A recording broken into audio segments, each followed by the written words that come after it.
After the full 30-minute dwell time has passed, dry extract the area thoroughly to remove as much moisture as possible. Use your dry vacuum strokes on both the front and the back of the carpet. Use vacuum only. Do not rinse the carpet. Remember, we have several different oxidizers we're working with, and they'll continue to do their job while the carpet is drying. Once the excess moisture has been removed from the carpet, it can be pulled back to allow access to the plastic and tackless. The plastic can be pulled back from the wall, and the cardboard protectors can be removed from the tackless pins at this point, but do not remove the plastic sheeting. Your new carpet padding is installed directly over the plastic and connected to the uncontaminated padding. Trim the plastic sheeting to the tackless strip and to the carpet padding. Use pad tape to secure your new carpet pad to the existing uncontaminated pad. Gently reinstall the carpet. Remember that the carpet backing isn't as strong while wet, so stretch it gently and tuck it in. Let's look at an actual urine contamination job. The main contamination is in the corner of the room, but extends about 6 feet down the wall. First, we gently disengage the carpet from the tackless and pull it back to expose the contaminated pad. Then, to make your job easier during the reinstallation process, place your new pad directly over the contaminated area and cut through both sections of pad at once. Momentary contact with the contaminated pad will not be enough to contaminate the new pad, and you'll have a perfect match when you reinstall. Remove your perfectly matched pad and set it aside for later use in the procedure. Remove the contaminated pad and dispose of it. Sweep up any dust or debris that's accumulated in the area. Note the tackless here has some staining, but has not deteriorated. It can be sealed and does not need to be replaced. Remember to filter your odor barrier before filling your sprayer. This can be done with a paint filter, available for just a few cents at any paint store, or you can use cheesecloth or even an old pair of nylons. As we discussed before, a thorough application of odor barrier to contaminated surfaces is very important to the success of your procedure.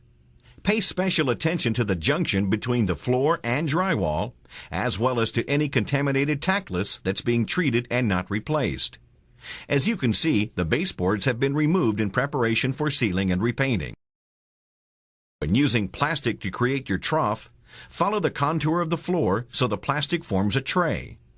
Overlap the uncontaminated pad by at least 2 feet to keep it dry during this process. Use tape to secure the plastic to the wall and prevent the OSR solution from seeping under the wall and into the next room. Now that the trough has been created, we can lay the carpet back down to be treated with the OSR. Placing the carpet back in the trough we created makes it easy to thoroughly treat the carpet with OSR. Here are a couple of tips when mixing your OSR solution. First, if you're using a 5-gallon container, only put about 3 gallons of hot water in at a time. That way, if the OSR foams up, it should still be contained within the bucket. Second, add the OSR powder to the water and not the other way around. You'll find you get much less foam and the product will be easier to mix. And finally, mix your OSR solution right next to the area you're going to be treating. If you do find yourself with an excess of foam, you'll be able to direct it to the area you're treating and not leave a trail through your customer's home that will need to be cleaned up. Dilute 1 cup of OSR powder per gallon of hot water for your ready-to-use solution.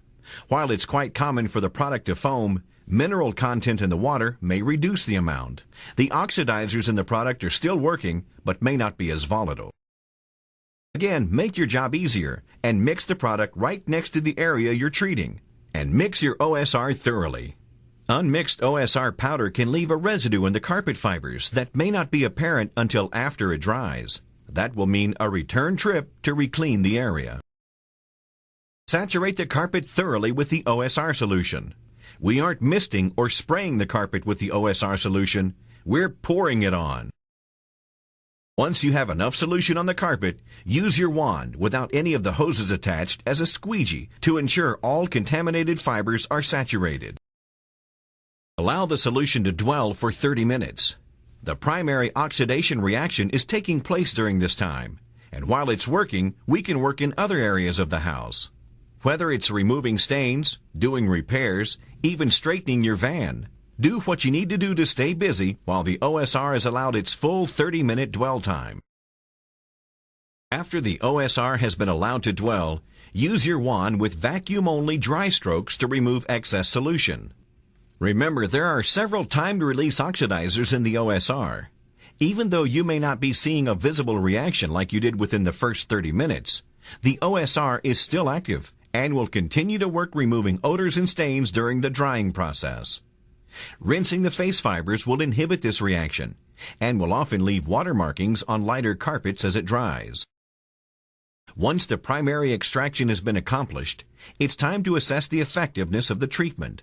Some severe urine contaminations may require a second application of the OSR solution and a second 30-minute dwell time to be completely effective. As you become more experienced with the procedure, you'll be able to determine when a second application is necessary.